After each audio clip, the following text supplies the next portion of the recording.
Irmãos e irmãs, é uma alegria nós podermos estar aqui juntos nesta quarta-feira, estudando o Livro dos Espíritos. Nós vamos abrir então aqui a parte que nos cabe para poder desenvolver o tema da noite.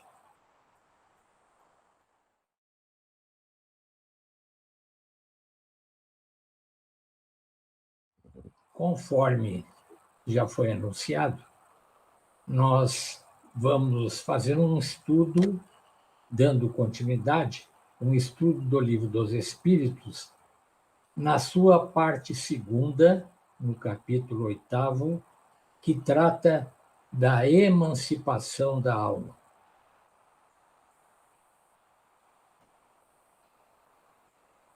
Nos detendo no êxtase e dupla vista, dois itens pouco conhecidos e que são abrangidos pelas questões de número 439 a 454.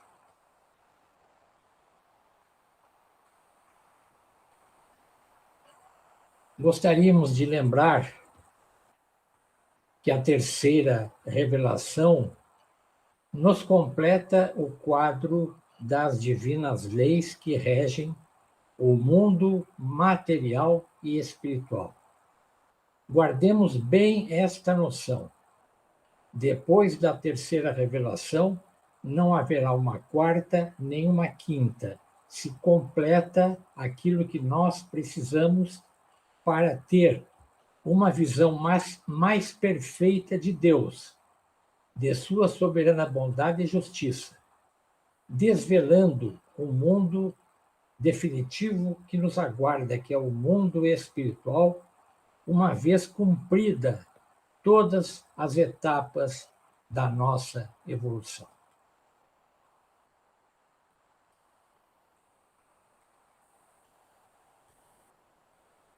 Vamos começar, então, definindo o primeiro item, que é aquele denominado de êxtase.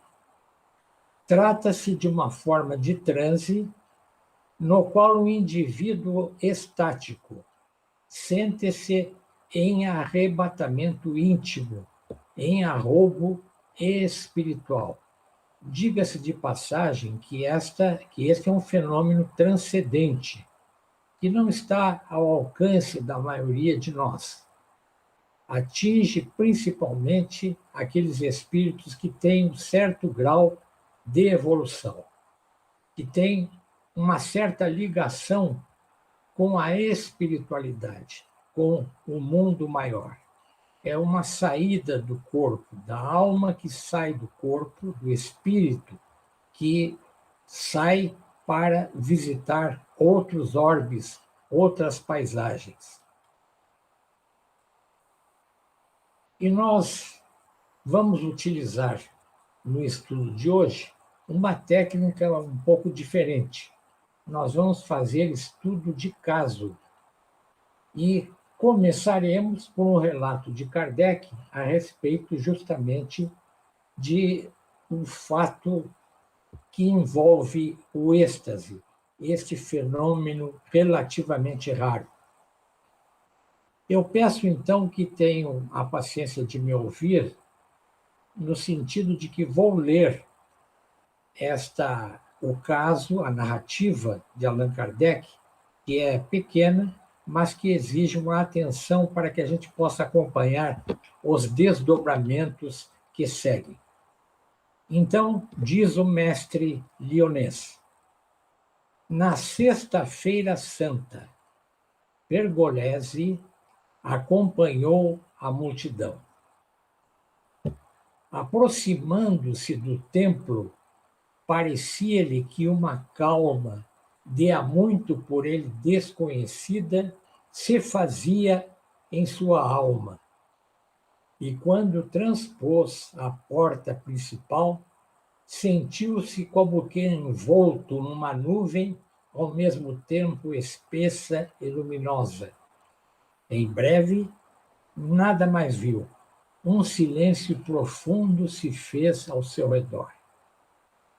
E ouviu então um concerto longínquo de vozes melodiosas que insensivelmente dele se aproximavam. Sim, esse canto, essas vozes, eram precisamente o sonho que ele havia perseguido, o pensamento, a inspiração que inutilmente tinha procurado por tanto tempo.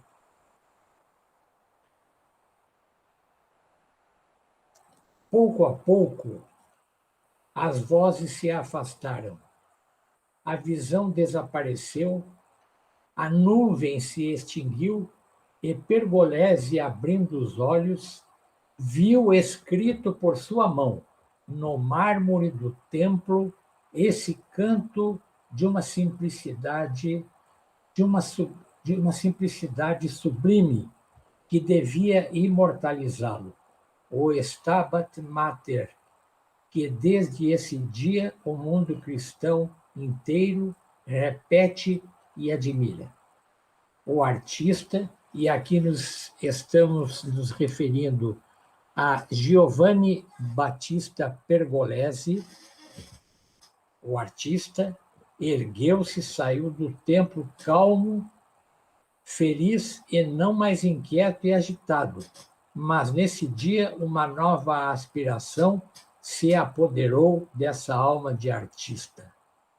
Ela ouvira o canto dos anjos, o concerto dos céus. E eu peço ainda para fazer aqui uma nota de rodapé que eu não anotei. O Stabat Mater, na tradução literal, é a mãe estava. Trata-se de um hino, de uma música sacra, uma homenagem a Maria Santíssima.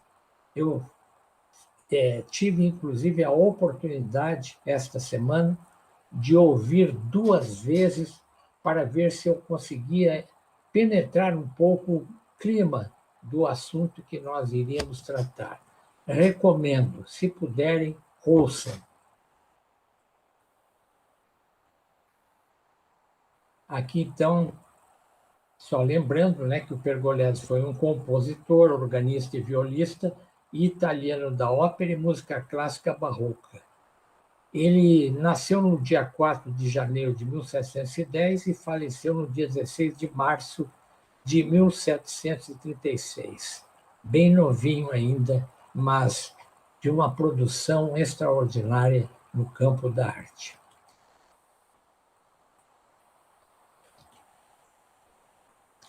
Agora eu preciso usar alguns excertos do caso que foi narrado por Allan Kardec, a fim de relacionar com o estudo da noite. Então, nós temos aí um parágrafo que vocês podem ler, e a pergunta de número 439 do Livro dos Espíritos, onde Allan Kardec formula a questão nos seguintes termos para os espíritos. Qual a diferença, diz ele, entre êxtase e sonambulismo? E a resposta dada pelos espíritos é esta que nós precisamos olhar com muito cuidado para não esquecer. Uma resposta muito importante. O êxtase é um sonambulismo mais apurado. A alma do estático é ainda mais independente. O estático aqui é aquele que passa pelo processo transcendente do êxtase. Comentário. O estático, então, ele vive em 2 mundos. Vocês estão lembrados que Pergolesi chegou no templo e praticamente apagou-se. É como se ele tivesse adormecido, embora sem deitar-se naturalmente. Então, o estático vive em 2 mundos, percebendo suas realidades com maior nitidez. Então ele começa a ver, começa a ouvir, mas não são com os órgãos do corpo material, mas sim do corpo espiritual. Isso resulta, então, de uma longa identificação, no caso dele, com a arte, com um ideal mais alto, arrostando desafios e fazendo sacrifícios enormes em comunhão, ainda que inconsciente, com Jesus e com Deus, trabalhando pelo bem comum da civilização. Mais um texto que nós temos aí. Esse é um ponto interessante. Ouvindo, então, com os ouvidos da alma, um concerto longínquo de vozes melodiosas que insensivelmente dele se aproximavam. Na questão 440, Kardec questiona se o espírito do estático penetra realmente nos mundos superiores. E a resposta é extremamente interessante. Dizem eles, os nossos espíritos encarregados da codificação. Ele os vê e compreende a felicidade dos que o habitam, razão por que gostariam de nele permanecer. E quem não gostaria de permanecer no paraíso?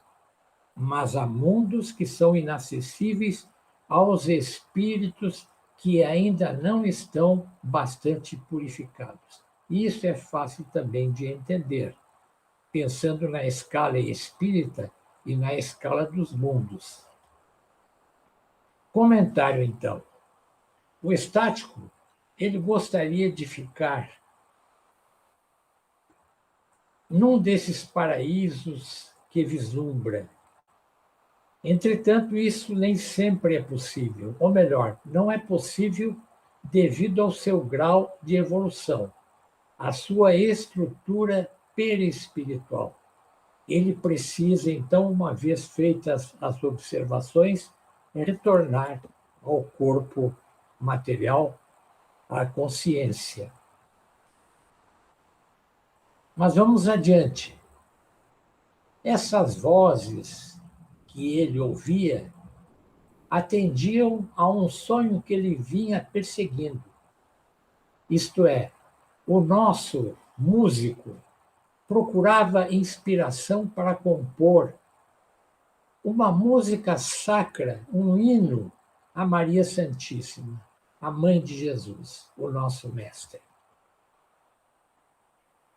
Na questão 445, nós temos esta pergunta: que consequências, então, se podem tirar dos fenômenos do sonambulismo e do êxtase? Não seriam uma espécie de iniciação à vida futura? E a resposta é extremamente consoladora, é extremamente importante, acreditamos nós. É, melhor dizendo, falam os arautos da codificação, a vida passada e a vida futura que o homem entrevê, que ele estude esses fenômenos e neles encontrará a solução de mais de um mistério que a sua razão procura inutilmente devassar. Comentário. É importante saber que no êxtase, o estático pode ter acesso também às vidas passadas.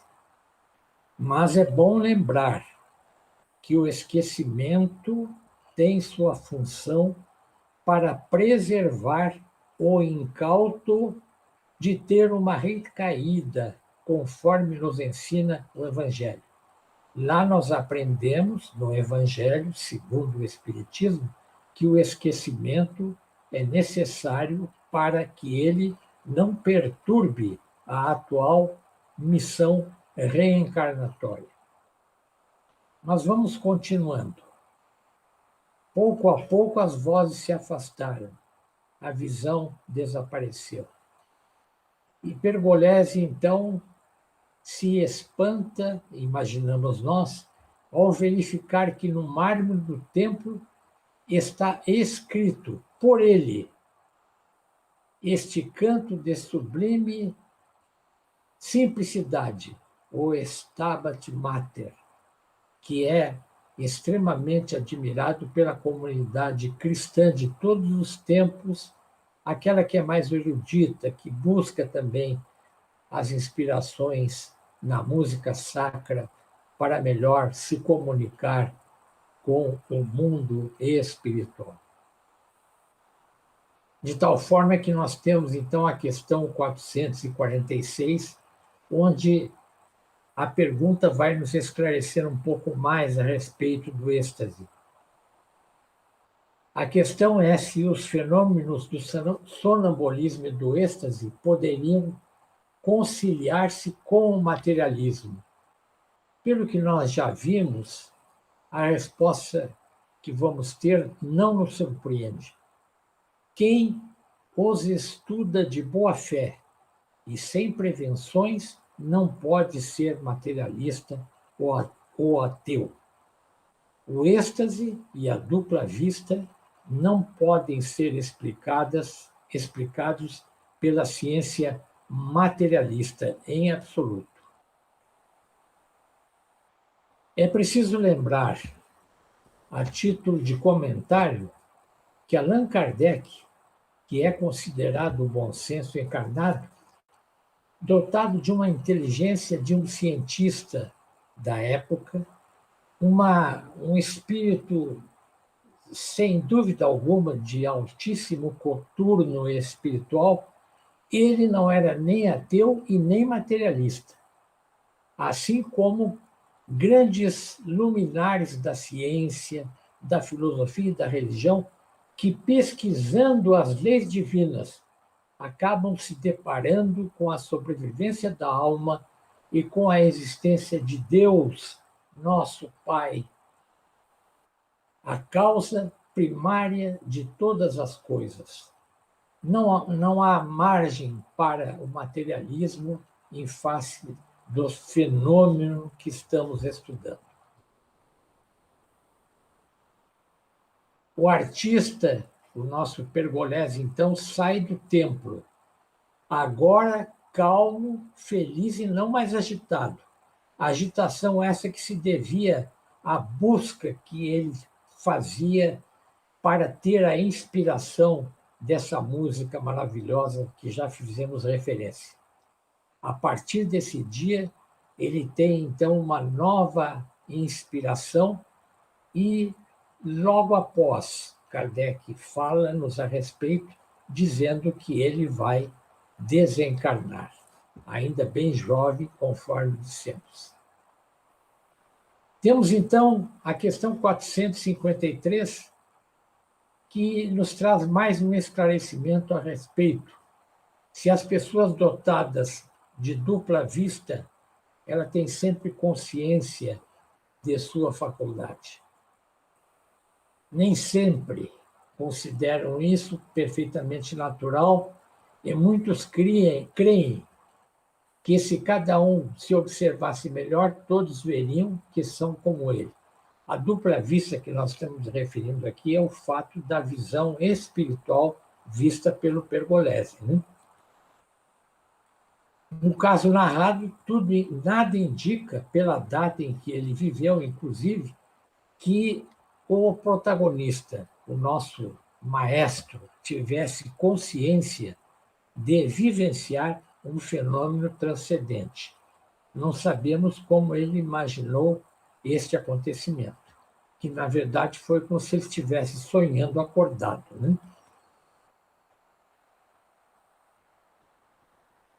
Resta-nos agora, ainda a respeito do êxtase, apresentar aqui alguém muito ligado à doutrina espírita e que nós conhecemos melhor a biografia. Trata-se do espírito elevadíssimo de Eurípides Barçanufo, que num desdobramento espiritual, num êxtase, ele deparou-se nada menos que com o Senhor Jesus, com quem dialogou. Recomendamos que busquem na literatura espírita esta passagem de uma beleza extraordinária.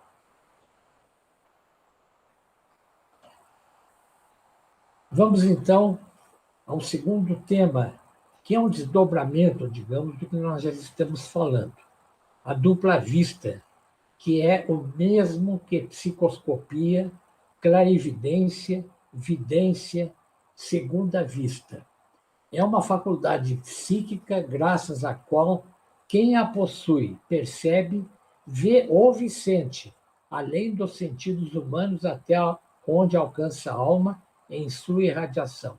Era o caso do seu Eurípides, que saía da sala de aula em espírito, lá ficando seu corpo naturalmente, e visitava os campos de batalha da Primeira Guerra Mundial e trazia notícias para os alunos em sala para que eles soubessem o que estava acontecendo.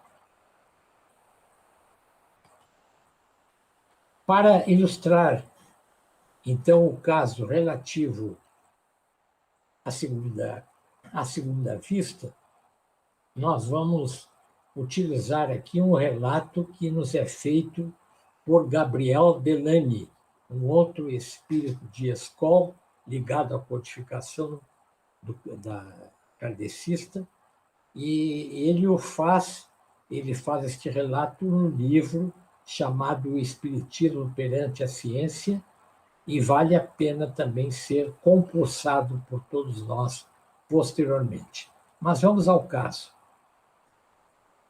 Diz ele, Gabriel Delany, temos na primeira linha a enciclopédia, que não pode ser acusada de ternura para com as teorias espiritualistas. Nesta obra, é relatado no artigo Sonambulismo a história de um jovem padre que se levantava todas as noites, ia à escrivania, compunha sermões e tornava a deitar. Alguns de seus amigos, desejosos de saber se ele de fato dormia, espiaram-no e uma noite em que ele escrevia, como de costume, interpuseram um grosso cartão entre seus olhos e o papel. Ele não se interrompeu, continuou a redação e, terminada esta, deitou-se como de hábito, sem suspeitar da prova a que fora submetido. O autor do artigo acrescenta: quando ele terminava uma página, lia-a alto de princípio a fim. Se pode chamar-lhe de leitura a esta ação sem o concurso dos olhos físicos. Se lhe desagradava alguma coisa, ele a retocava e fazia as correções em cima com muita exatidão.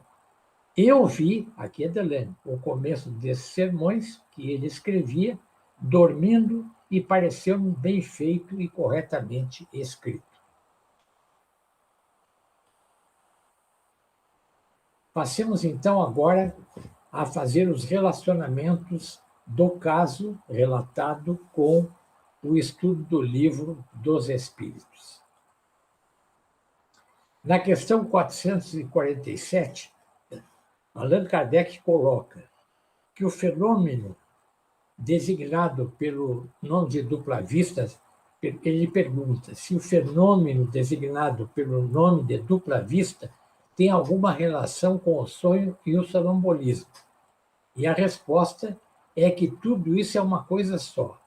No que chamais de dupla vista, o espírito ainda está mais livre, embora o corpo não esteja adormecido. A dupla vista, conforme já dissemos, é a vista da alma. Ela se confunde também com aspectos ligados ao êxtase, conforme nós já vimos.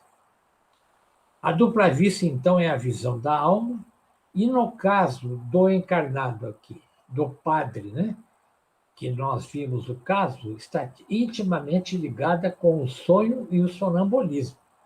Trata-se de uma faculdade mediúnica cujo melhor desempenho se dá às custas do progresso espiritual alcançado, evidentemente, como em tudo.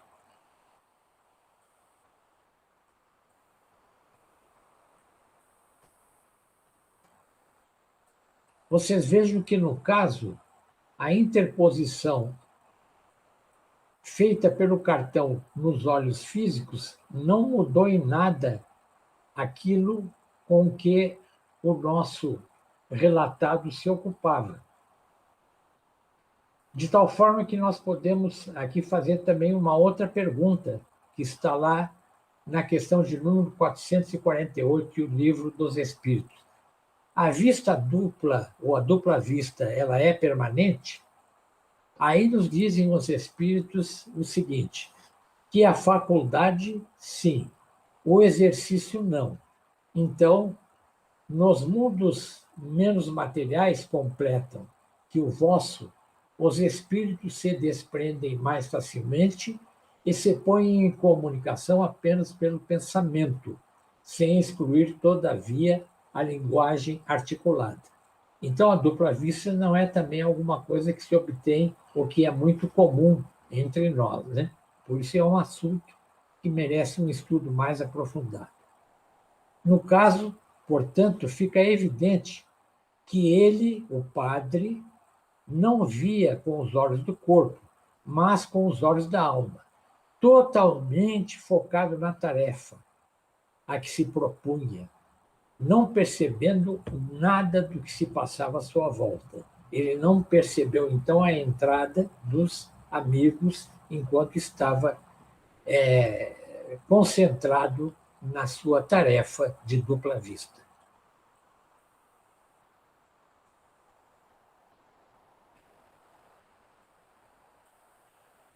Ele mesmo fazia também, no estado de transe, nós diríamos, ele retocava, fazia as correções com muita exatidão daquilo que iria depois constituir o sermão a ser lido depois, ou ser, então, feito na hora do culto na igreja. Aí nós temos a questão número 450, onde a pergunta que é feita é se a dupla vista é capaz de desenvolver-se pelo exercício.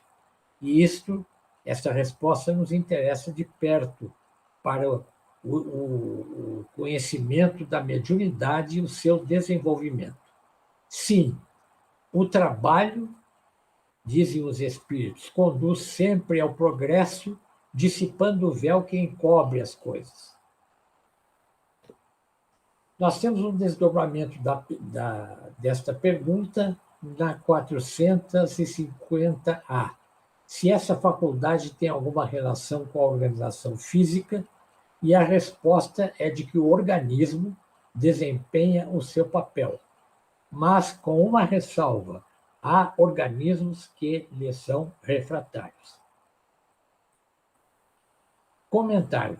No caso, é notório o desdobramento, a concentração na tarefa sem interferência do que ocorre no entorno. É como se o corpo estivesse adormecido, com reações puramente mecânicas, devido a hábitos que são desenvolvidos através de um esforço constante também de busca da espiritualidade, acreditamos nós.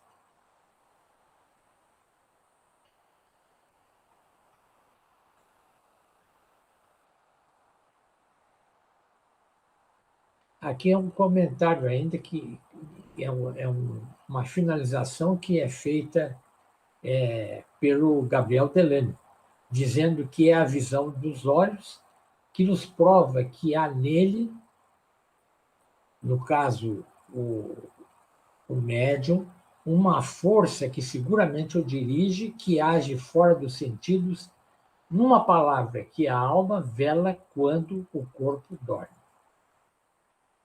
E aí nós vamos, então, para a questão número 454, nos encaminhando para o encerramento.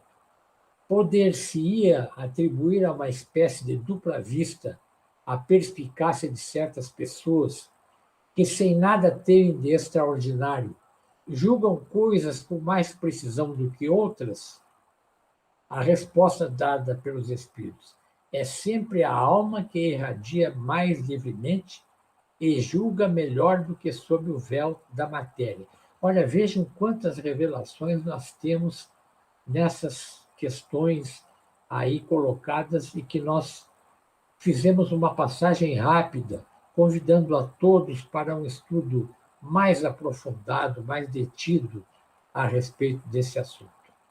Na questão 454A, é feita a pergunta se pode esta faculdade, em alguns casos, dar presciência das coisas.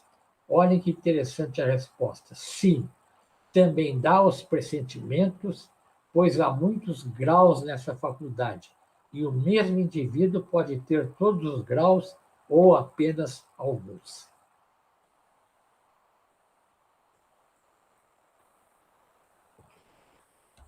O comentário que fazemos é de que a clarividência, então, no sonâmbulo, é um atributo da alma. A visão à distância se deve ao deslocamento do espírito que deixa o corpo no estado de relativa inércia. Isso se deve ao fato de que o mergulho na matéria, por vezes, oblitera uma parte das aquisições feitas pelo espírito anteriormente. Agora vamos, então, lembrar aqui um outro caso de desdobramento desta feita o Estocolmo, durante um jantar a 450 quilômetros de distância. E, na época, não havia a facilidade de comunicações que existe hoje. Nem telefones, nem computador, nem zap, nada disso, telégrafo. E somente 2 dias após chegou o relato deste infortúnio que atingiu a capital e com detalhes que confirmaram plenamente aquilo que ele havia afirmado perante uma multidão de pessoas presentes. Feito isso, já nos estendemos bastante e agradecemos a caridade da paciência que tiveram de nos ouvir, mas nós podemos, então, dizer que nesse segmento de estudo da obra básica do Espiritismo, nós tivemos a oportunidade de vislumbrar uma diminuta parcela do gigantesco projeto de Deus para seus filhos, desvelando algumas das faculdades da alma ainda desconhecidas, que é o caso do êxtase e da dupla vista, em detalhes pelos seus usufrutuários que somos nós. Vós sois deuses, disse Jesus, e completou recomendando que fizéssemos brilhar a própria luz. Que assim seja. Obrigado pela atenção e uma boa noite, meus bons amigos.